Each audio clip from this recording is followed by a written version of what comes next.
গল্প বলি এসো। আজ শোনাবো শৈলেশ দে মহাশয়ের লেখা আমি সুভাষ বলছি গ্রন্থের 23তম পর্বের পাঠ। আমার গল্প পাঠ তোমাদের ভালো লেগে থাকলে প্লিজ আমার চ্যানেলটি সাবস্ক্রাইব করে আমার পাশে থাকো। একটা লাইক দিয়ে দিও, কমেন্টে জানাতে পারো ভালো লাগছে কিনা।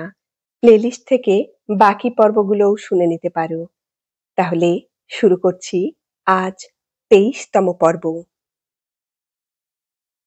১৯৪০ সালের ১লা জুন বীরের মতোই বুক টান করে পেন্টন ভ্যালি জেলের ফাঁসি মঞ্চে গিয়ে দাঁড়ালেন উধম সিং।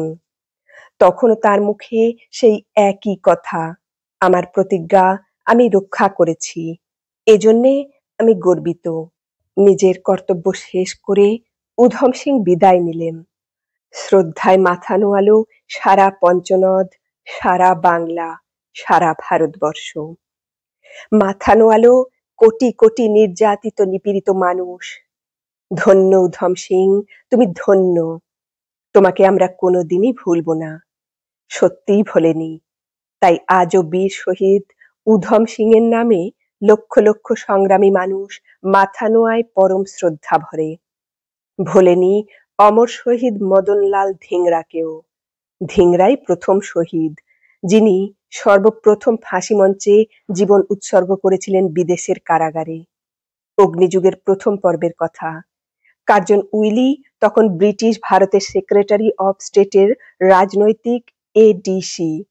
সরকারি মতে তার কাজ হলো বিলেতে অবস্থিত নেটিভ ছাত্রদের দেখাশোনা করা, আসল কাজ তলে তলে গোয়েন্দাগিরি করা। ভারতে অগ্নুৎসব শুরু হয়ে গেছে। এর মধ্যেই ৩ ভাই দামোদর, বালকৃষ্ণ ও বাসুদেব ফাঁসির রজ্জুতে প্রাণ দিয়েছেন। প্রাণ দিয়েছেন বিনায়ক রানাডে, প্রফুল্ল চক্রবর্তী, প্রফুল্ল চাকি, ক্ষুদিরাম, কানাই, সত্যেন, চারু প্রমুখ আরো কয়েকজন। কোথায় এর শেষ কে জানে। সুতরাং ভারতীয় ছাত্রদের ওপর কড়া নজর রাখা দরকার। হাজার বাধা, হাজার বিধিনিষেধ দেখে দেখে ক্রমশ মরিয়া হয়ে উঠলেন ধিংরা। তারপর একদিন রক্তের অক্ষরে শপথ নিলেন, ভারতবাসীর এই জাতীয় অবমাননার প্রত্যুত্তর আমি দেব। ১৯০৯ সালের ১লা জুলাই ন্যাশনাল অ্যাসোসিয়েশনের বার্ষিক উৎসব উপলক্ষে লন্ডনের জাহাঙ্গীর হল সেদিন বিভিন্ন শ্রেণীর নরনারীর ভিড়ে জমজমাট। কার্জন উইলিও রয়েছেন তাদের মধ্যে। গানের পালা শেষ, এবার শুরু হবে অন্য অনুষ্ঠান। কাজে কিন্তু তা আর হলো না মল্লিকা। তার আগেই আগুন ঝলসে উঠল ধিংরার হাতের আগ্নেয়াস্ত্রের মুখ দিয়ে। Drum drum drum. বাধা দিতে এলো লাল কাকা নামে জনৈক রাজভক্ত পার্সি। ফলে উইলির সঙ্গে সঙ্গে সেও শেষ। ১০ই জুলাই ধিংরাকে হাজির করা হলো ম্যাজিস্ট্রেটের আদালতে। প্রশ্নের উত্তরে আদালতে দাঁড়িয়ে ধিংরা যে নির্ভীক উক্তি করেছিলেন, অগ্নিযুগের ইতিহাসে আজও তা অম্লান অক্ষয় হয়ে আছে মল্লিকা। তিনি বলেছিলেন, জার্মানদের যেমন ব্রিটেন দখল করার অধিকার নেই, ব্রিটেনেরও তেমনি ভারতবর্ষ দখলের কোনো এখতিয়ার নেই। যে ইংরেজ আমার জন্মভূমি ভারতবর্ষকে অপবিত্র করতে চায়, তাকে হত্যা করা আমাদের কাছে ন্যায়ের নির্দেশ। ইংরেজের কপটতা, অশোভন মিথ্যাচার ও বিদ্রুপবর্ষী আচরণ দেখে আমি স্তম্ভিত। এখানেই থামেননি ধিংরা। ওল্ড বেইলির আদালতে দাঁড়িয়ে তিনি দৃপ্ত কণ্ঠে বলেছিলেন, আমি বিশ্বাস করি যে বিদেশি বেয়োনেটের চাপে একটা জাতিকে দাবিয়ে রাখা মানে সেই জাতিকে নিয়ত যুদ্ধরত থাকতে বাধ্য করা। কিন্তু প্রকাশ্য যুদ্ধের সুযোগ নেই, কারণ আইন করে আমাদের অস্ত্র অপহরণ করা হয়েছে। তাই আমি আচমকা আমার শত্রুকে আক্রমণ করেছি। বন্দুকের লাইসেন্স আমাকে দেওয়া হবে না, তাই এক্ষেত্রে গর্জে উঠেছে আমার গোপন পিস্তল। আরো বলেছিলেন ধিংরা, ভারতবর্ষকে বর্তমানে কেবল একটি মাত্র শিক্ষাই গ্রহণ করতে হবে, সে হলো মৃত্যুবরণের শিক্ষা। এবং সে শিক্ষা দেবার পদ্ধতি মাত্র একটি, নিজে মৃত্যুবরণ করে মৃত্যু ভয়হীন হবার শিক্ষা দান। তাই আমি নিজে মৃত্যুবরণ করছি, আমার আত্মনিবেদন জয়যুক্ত হোক। সবশেষে বিধাতার কাছে জানালেন তিনি তার অন্তিম প্রার্থনা। আমার একমাত্র কামনা আমি যেন বারবার আমার গর্ভধারিণীর বুকে জন্মগ্রহণ করে বারবার দেশোদ্ধারের সাধনায় মৃত্যুকে আলিঙ্গন করি, যতদিন না আমার ভারতভূমি সম্পূর্ণ স্বাধীন হয়ে বিশ্বসভায় গৌরবের আসনে প্রতিষ্ঠাতা হন। কালো স্রোতে ভেসে যায় জীবন, যৌবন, ধন, মান। আজ কোথায় ইংরেজ, কোথায় তার সেই জগৎজোড়া সাম্রাজ্য, কিছুই আজ অবশিষ্ট নেই। ফাঁসির রজ্জু কণ্ঠস্তব্ধ করে দিলেও ধিংরার কাহিনী কিন্তু আজও অম্লান, অক্ষয় হয়ে বেঁচে আছে ইতিহাসের পাতায়। শুধু স্বদেশেই নয়, বিদেশেও। ঐতিহাসিক ডব্লিউ.এস. ব্লান্ট পর্যন্ত সে কথা মুক্ত কণ্ঠে স্বীকার করেছেন তার মাই ডায়েরিজ গ্রন্থের পাতায়। তিনি লিখেছেন, কোন ক্রিশ্চিয়ান শহীদই ধিংরার চাইতে অধিক নিঃসঙ্কতায় ও মাহাত্ম্যে বিচারকের সামনে দাঁড়াতে পারেননি। ধিংরার মৃত্যুদিন ভারতবর্ষে আবহমান কাল শহীদ তর্পণের সৌন্দর্যে পালিত হবে। পৃথিবী বিখ্যাত রাজনীতিবিদ, নেতা লয়েড জর্জ পর্যন্ত চার্চিলের কাছে সেদিন বলেছিলেন, ধিংরার কোর্টে প্রদত্ত উক্তি দেশপ্রেমের শ্রেষ্ঠতম মাধুর্যে উজ্জ্বল। তার তুলনা চলে শুধু প্লুটার্ক এর মতো মৃত্যুঞ্জয়ী বীর্যবানের সঙ্গে। মাই ডায়েরিজ, পার্ট 3, পেজ 288। যাক, কামাখ্যা সেনের কথাতেই ফিরে যায়। সেদিন আততায়ীর কোনো খোঁজ পাওয়া গেল না, পাওয়া গেল পরদিন। আশ্চর্য, প্রতিটি ব্যাপারে আগাগোড়া বুদ্ধিমত্তার পরিচয় দিয়ে এসে এই কাণ্ডের নায়ক কালীপদ মুখার্জি পরদিন ধরা পড়লেন কিনা সামান্য একটা টেলিগ্রাম করতে গিয়ে। অন্তত সেদিনের পক্ষে তার ভাষাটা ছিল সত্যিই সন্দেহজনক। তাতে লেখা ছিল, কামাখ্যার অপারেশন সাকসেসফুল, চিন্তা করো না। সঙ্গে সঙ্গেই ধরা পড়লেন কালীপদ মুখার্জি। সামান্য এই ভুলের জন্য শেষ পর্যন্ত তিনি তার প্রায়শ্চিত্ত করলেন ফাঁসির রজ্জুতে প্রাণ উৎসর্গ করে। সংবাদপত্রের ভাষায়, কালীপদ মুখুজ্জের ফাঁসি। ঢাকা, 16 ফেব্রুয়ারি। মুন্সিগঞ্জের স্পেশাল ম্যাজিস্ট্রেট কামাখ্যা প্রসাদ সেনকে হত্যা করার অপরাধে প্রাণদণ্ডে দণ্ডিত কালীপদ মুখুজ্জেকে অদ্য প্রাত 6টার সময় ঢাকা সেন্ট্রাল জেলে ফাঁসি দেওয়া হইয়াছে। স্মরণ থাকিতে পারে যে গত 27 জুন তারিখে হত্যাকাণ্ড ঘটে। কালীপদর স্ত্রী একটি শিশুপুত্র প্রসব করিয়া গত 7 জানুয়ারি তারিখে মৃত্যুমুখে পতিত হন। কালীপদ পিতার একমাত্র পুত্র ছিলেন। আনন্দবাজার, 17/2/33। আরও একটি কিশোর বিপ্লবীকে এ সময়ে প্রাণ উৎসর্গ করতে হলো বরিশাল জেলের ফাঁসি মঞ্চে। তিনি হলেন চুরমুগুড়িয়া অ্যাকশন মামলায় প্রাণদণ্ডাজ্ঞাপ্রাপ্ত বন্দী মনোরঞ্জন ভট্টাচার্য। তারিখটা ছিল 1932 সালের 22 আগস্ট। 28 আগস্ট আক্রান্ত হলেন ঢাকার অ্যাডিশনাল এসপি মিস্টার গ্রাবসি। তবে এই আক্রমণে তিনি শুধু একাই নন, গ্রামবাসীর দেহরক্ষীর গুলিতে তরুণ বিপ্লবী বিনয় রায়ও আহত হয়ে ধরা পড়লেন প্রায় সঙ্গে সঙ্গেই। যাবজ্জীবন কারাদণ্ড মাথায় নিয়ে অবশেষে একদিন তিনি চলে গেলেন সুদূর আন্দামান দ্বীপের উদ্দেশ্যে। সঙ্গী হরিপদ আর কেশব রায় পুলিশের কাছে অজ্ঞাতই রয়ে গেলেন শেষ পর্যন্ত। 28 সেপ্টেম্বর স্ট্র্যান্ড রোডে আক্রান্ত হলেন স্ট্রেটম্যান সম্পাদক মিস্টার ওয়াটসন। আশ্চর্য বরাত লোকটার। এর আগেও অফিসের ফটকের সামনে একবার তিনি আক্রান্ত হয়েছিলেন মাত্র কিছুদিন আগে, কিন্তু লাভ হয়নি কিছুই। বরং আততায়ী যুগান্তর দলের একনিষ্ঠ কর্মী অতুল সেনকেই সেদিন চরম মূল্য দিতে হয়েছিল ঘটনাস্থলে পটাশিয়াম সায়ানাইড খেয়ে। সামান্য আহত হয়ে এবারও তিনি বেঁচে গেলেন শেষ পর্যন্ত, ঠিক চার্লস টেগার্টের মতোই। ইতিপূর্বে পুলিশ কমিশনার চার্লস টেগার্টের ওপরও কম আক্রমণ হয়নি, কিন্তু আশ্চর্য, প্রতিবারই তিনি বেঁচে গেছেন অদ্ভুত কপাল জোরে। এ ব্যাপারেও ওদের দুজনের ভাগ্য যেন একই সূত্রে গাঁথা। তবে শেষোক্ত আক্রমণের জন্য মূল্য দিতে হলো আরো বেশি। ওয়াটসন আহত হলেও সম্মুখ সংগ্রামে এ পক্ষে প্রাণ দিলেন দলের দুজন নিরলস কর্মী, অনিল ভাদুরী আর মণি লাহিড়ী। সাজাও হলো কয়েকজনের। তবে এরপরে কিন্তু আর এক মুহূর্তও দেরি করেননি ওয়াটসন। ভিলিয়ার্সের মতো তিনিও সঙ্গে সঙ্গেই একেবারে সোজা বিলেত। আর বীরত্ব দেখিয়ে কাজ নেই বাপু, যথেষ্ট হয়েছে, এবার মানে মানে সরে পড়াই ভালো। 18ই নভেম্বর ঘায়েল হলেন রাজশাহীর জেল সুপার মিস্টার লিউক। ঘায়েল হলেন জেল ফটকের কাছেই।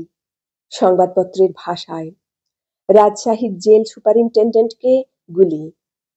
অদ্য সায়ংকালে রাজশাহী সেন্ট্রাল জেলের সুপারিনটেন্ডেন্ট মিস্টার চার্লস লিউ তাহার স্ত্রী এবং কন্যা সহিত মোটর ভ্রমণে বাহির হইলে জেলের বাহিরে এবং রাজশাহী জেনারেল পোস্ট অফিসের নিকট রাস্তার উপর তাহার উপর গুলি নিক্ষিপ্ত হয়।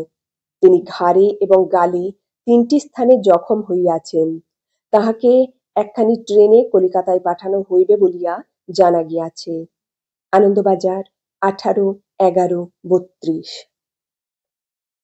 বিচারের দুঃসাহসী কিশোর ভোলানাথ কর্মকারের সাজা হলো 7 বছরের কারাদণ্ড।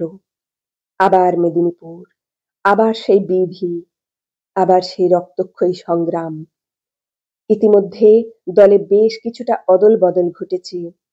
আগে কখন, কাকে, কিভাবে আঘাত হানতে হবে সেসব পরিচালনার দায়িত্ব ছিল মেজদা, হরিদাস দত্ত, রসময় সুর, নিকুঞ্জ সেন, সুপতি রায় ও প্রফুল্ল দত্ত প্রমুখ অ্যাকশন স্কোয়াডের সদস্যদের ওপর। এক কথায় তাঁরাই ছিলেন সেদিন বিভির সমস্ত সংগ্রামের নেপথ্য নায়ক। অধুনা তার কিছুটা হেরফের ঘটেছে। প্রথমেই ধরা পড়লেন হরিদাস দত্ত। এতদিন গেরুয়া পরে, গলায় কণ্ঠি ধারণ করে বিশুদ্ধ গোবিন্দ দাস বাবাজি সেজে থাকলেও এবার আর তিনি কিছুতেই পারলেন না পুলিশের সতর্ক দৃষ্টিকে ফাঁকি দিতে। গোবিন্দ দাস বাবাজিকে চিনতে এবার আর এতটুকুও ভুল হয়নি তাদের। পরবর্তী শিকার রসময় সুর। তিনিও একদিন ধরা পড়লেন আকস্মিকভাবে। প্রতিটি অ্যাকশন পরিচালনায় তার স্থান ছিল পুরো ভাগে। তার গ্রেপ্তার নিঃসন্দেহে দলের উপর একটা প্রচণ্ড আঘাত। সর্বাধিনায়ক হেমচন্দ্র ঘোষ, মেজর সত্যগুপ্ত, ভূপেন্দ্র কিশোর রক্ষিত রায় প্রমুখ নেতৃবৃন্দ আগের থেকেই বক্সা দুর্গে বন্দী। এবার ডাক এলো সত্য বক্সির। তারপর একে একে সুপতি রায়, নিকুঞ্জ সেন, প্রফুল্ল দত্ত, বীরেন গুহরায়, নীরদ দত্তগুপ্ত, কামাখ্যা ঘোষ প্রমুখ সবাই। না, কাউকেই বাইরে থাকতে দেওয়া হবে না, একটি প্রাণীকেও না। তোমাদের চিনতে আর বাকি নেই। এতকাল মেদিনীপুর কেন্দ্র পরিচালনার দায়িত্ব ছিল প্রফুল্ল দত্তর ওপর। এবার তার সেই শূন্যস্থান পূরণ করলেন জ্যোতিষ গুহ। সেই জ্যোতিষ গুহ, যিনি পরবর্তীকালে সুভাষের অন্তর্ধানের ব্যাপারে জড়িত থাকার অপরাধে দিল্লি কোর্টে নীত হয়ে মিলিটারির নির্মম অত্যাচারে শেষ পর্যন্ত মৃত্যুবরণ করেছিলেন। 1933 সাল। নেতৃবৃন্দ সবই প্রায় কারারুদ্ধ। তবু মেদিনীপুর সেই আগের মতোই বেপরোয়া। জবাব দিতে হবে, আরো শক্ত জবাব। শাসক সম্প্রদায়ও চুপ করে বসে নেই। মেদিনীপুরকে শায়েস্তা করার জন্য কত রকম বিধিনিষেধ যে জারি করা হয়েছে তার বোধহয় কোনো আদি অন্ত নেই। সংবাদপত্র থেকেই তার ছোট্ট একটি উদাহরণ দিচ্ছি, শোনো। মেদিনীপুর শহরে হুকুম হয়ে আছে, রাত্রি 8টার পর রাস্তায় বাহির হইলেই হাতে একটি করিয়া লণ্ঠন রাখিতে হইবে। মেদিনীপুর মিউনিসিপালিটি কি রাস্তায় আলো দেওয়া বন্ধ করিয়াছেন? অথবা পুলিশ কি কোনো লণ্ঠন কোম্পানির এজেন্সি লইয়াছে? শান্তি শৃঙ্খলা রক্ষার নামে এই স্রেফ বেকুবির অর্থ কি? অর্ডিন্যান্সের বিশেষ ক্ষমতা হাতে পাইয়া পুলিশের কি মস্তিষ্ক বিকৃতি ঘটিল? আনন্দবাজার 28/7/32। পুলিশের না হলেও বিভিন্ন জেলা শাসকদের কিন্তু সত্যিই সেদিন মস্তিষ্ক বিকৃতি ঘটেছিল মল্লিকা। ভয়ে ত্রাসে প্রতিটি জেলা শাসক তখন দিশেহারা। না, আমরা কিছুতেই কোয়ার্টার ছেড়ে বাইরে যেতে রাজি নই। অফিস থেকে ফাইলপত্র সব এখানে নিয়ে এসো, যা করার এখানে বসেই করব। অবশেষে একদিন সবাই একযোগে চরমপত্র প্রেস করলেন সরকার বাহাদুরের কাছে। চুলোই যাক চাকরি, হয় আমাদের প্রাণ রক্ষার উপযুক্ত ব্যবস্থা করো, নয়তো বিদেয় দাও। ঘরের ছেলে ঘরে ফিরে যায়। শুধু শুধু এখানে থেকে গুলি খেয়ে মরতে আমরা রাজি নই। অগত্যা ডাক পড়ল অতিরিক্ত সেনাবাহিনীর। যে করে হোক বিপ্লবীদের দমন করতেই হবে। এ সম্বন্ধে সংবাদপত্রে কি লেখা রয়েছে শোনো। বাংলায় বৈপ্লবিক বিভীষিকা। বৈপ্লবিক আন্দোলনের ফলে বঙ্গদেশে যে পরিস্থিতির উদ্ভব হইয়াছে, ভারত সরকার তাহা বাংলা সরকারের সহিত আলোচনা করিয়াছেন। অনেক প্রকার বিশেষ ব্যবস্থা অবলম্বন করা সত্ত্বেও সরকারি কর্মচারীদের নিধন বন্ধ হয় নাই। ভারত সরকার বাংলা সরকারের সহিত এ বিষয়ে সম্পূর্ণ একমত যে এই প্রদেশের সৈন্য সংখ্যা বহুল পরিমাণে বৃদ্ধি করা প্রয়োজন। এই সিদ্ধান্ত অনুসারে ৬ দল ভারতীয় পদাতিক এবং ইংরেজ পদাতিক বঙ্গদেশে যাইবে এবং যতদিন আবশ্যক ততদিন তথায় থাকিবে। আনন্দবাজার ১৯/৮/৩২। তবু ভয় যায় না শ্বেতাঙ্গ শাসকদের। না, কাউকেই বিশ্বাস নেই, বিশেষ করে ওই স্কুল কলেজের ছেলে মেয়েদের। ওদের অসাধ্য কিছু নেই, ওরা সব পারে। কথাটা মিথ্যে নয় মল্লিকা। এই প্রসঙ্গে বিদায়ী পুলিশ কমিশনার সেই চার্লস টেগার্ট বিলেতে ফিরে গিয়ে কি বলেছেন শোনো। সমস্ত স্কুল কলেজে বিপ্লবীদের আড্ডা। London ১ November. রয়্যাল এম্পায়ার সোসাইটির এক সভায় স্যার চার্লস টেগার্ট ভারতবর্ষে বিপ্লবীদের কার্যকলাপ সম্বন্ধে এক বক্তৃতা দেন। তিনি বলেন যে যদি এ কথা বলা যায় যে এমন কোনো শিক্ষা প্রতিষ্ঠান নাই যেখানে প্রধান প্রধান নেতাদের অধীনে কোনো একজন বিপ্লবী নাই, তবে নিশ্চয়ই অতিরঞ্জন করা হইবে না। ইহার ফল হইতেছে এই যে এই সমস্ত নেতার আদেশক্রমে যুবকগণ হত্যা করিতেছে এবং পুলিশ এই সমস্ত যুবকদিগের সন্ধান পাইতেছে না। আনন্দবাজার ৩/১১/৩২। তবু মেদিনীপুরের সেই একই চেহারা। আসুক না সেনাবাহিনী, আসুক ব্রিটিশ ফৌজ, কি করবে ওরা? গুলি করবে? ফাঁসি দেবে? দিক না। তা বলে আমরা পিছিয়ে যাব? কক্ষনো না। জবাব আমরা দেবই। কিন্তু কাকে জবাব দেবে? লোক কোথায়? পেডি, ডগলাস দুজনেই শেষ, চেয়ার যে খালি। সত্যিই তাই মল্লিকা। সে কি শোচনীয় অবস্থা সেদিন শাসক সম্প্রদায়ের। কেউ মেদিনীপুর যেতে রাজি নয়। সবার মুখেই এক কথা, কোথায় যাব? মেদিনীপুর? মাই গড, জানো তো ওদের প্রতিশ্রুতির কথা। ওখানে গিয়ে কি শেষে বেমক্কা গুলি খেয়ে মরবো নাকি? কাজ নেই বাপু অত বীরত্ব দেখিয়ে। এখন উপায়? এ যে প্রেস্টিজ নিয়ে টানাটানি, খোঁজ খোঁজ খোঁজ, যে করে হোক একজন শ্বেতাঙ্গ ম্যাজিস্ট্রেট খুঁজে বের কর, নইলে মুখ দেখানো যে ভার হবে। কিন্তু সব বৃথা।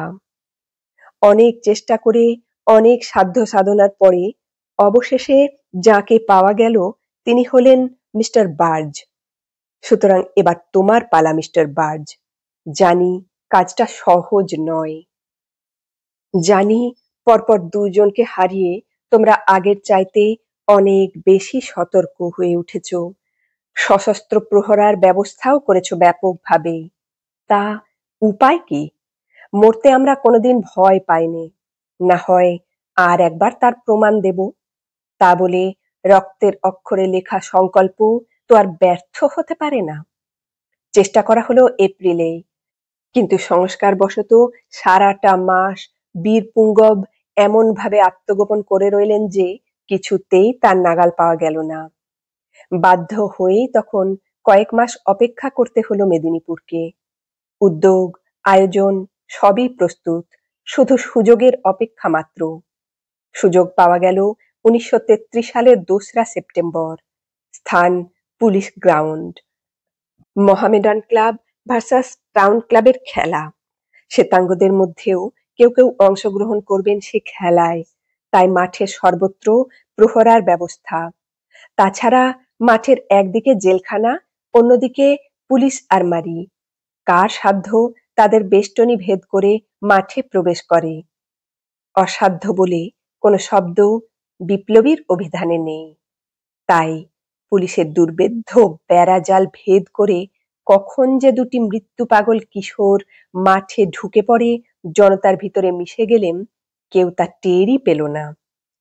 জোন্স, লিন্টন, স্মিথ, জঙ্গি, কাপ্তান প্রভৃতি সবাই আগে এসে গিয়েছে। এবার এলেন বার্জ, হাজার হোক সাহেব ম্যাজিস্ট্রেট। তাই দেখতে দেখতেই বেশ একটু ভিড় জমে উঠল বার্জের গাড়িটার চারপাশে। সঙ্গে সঙ্গে পজিশন নিলেন বিভির 2 মৃত্যুঞ্জয়ী কিশোর, অনাথ পাঁজা আর মৃগেন দত্ত। অনাথ রইলেন পশ্চিম দিকে আর উত্তর দিকে মৃগেন। বার্জ তখনও নামেননি গাড়ি থেকে, তবে নামবো করছেন।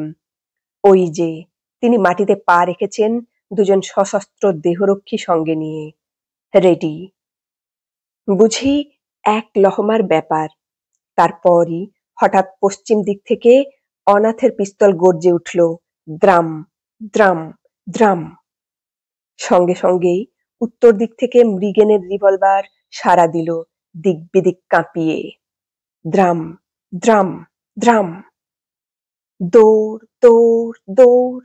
শুরু হলো দৌড় প্রতিযোগিতা। সবার আগে সেই জঙ্গি কাপ্তান, পেছনে স্মিথ, লিন্টন, জোন্স প্রভৃতি সবাই। কথায় বলে আপনি বাঁচলে বাপের নাম। তাই দৌড়ে গাড়িতে উঠে নিমেষে মাঠ ছেড়ে সব হাওয়া। Drum drum. না, আর পালানো সম্ভব হলো না জোন্স সাহেবের। গুলির আঘাতে ঠ্যাং ভেঙে সঙ্গে সঙ্গে তিনি বসে পড়লেন মাঠের ওপর। আর অনাথ? অনাথ তখন কি করলেন ভাবতে পারো মল্লিকা? না, একবারও তিনি চেষ্টা করলেন না পলায়নপর জনতার মধ্যে মিশে যেতে।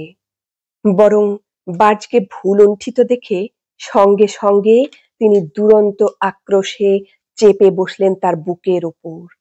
তারপরই পিস্তলে সব কটা গুলি উজাড় করে দিলেন এক এক করে। শত্রুর শেষ রাখতে নেই।